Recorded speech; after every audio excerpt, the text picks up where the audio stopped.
There was unanimity over the last 2 days that ISIL poses a significant threat to NATO members. And there was a recognition that we have to take action.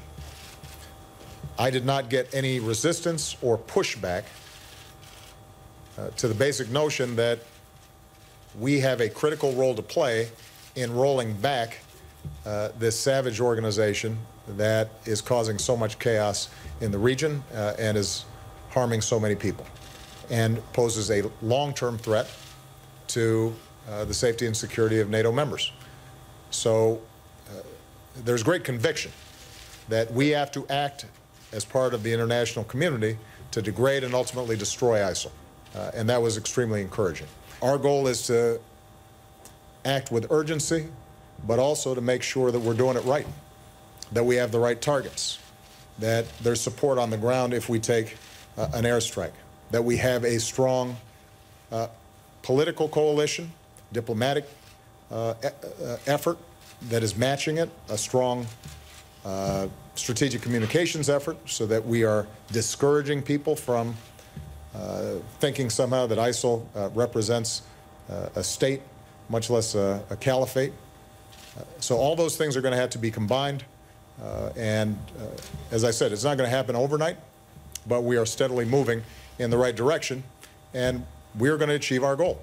We are going to degrade and ultimately defeat ISIL, the same way that we have gone after al-Qaeda, the same way that we have gone after the al-Qaeda affiliate in Somalia, where we released today the fact that we had killed the leader of al-Shabaab in Somalia and have consistently worked to degrade their operations. We have been very systematic and methodical in going after these kinds of organizations that may threaten U.S. personnel and the homeland. And that deliberation allows us to do it right. But have no doubt, we will continue, and I will continue, to do what is necessary to protect the American people. You can't contain an organization that is running roughshod through that much territory, causing that much havoc, displacing that many people, killing that many innocents, enslaving that many women. The goal has to be to dismantle them.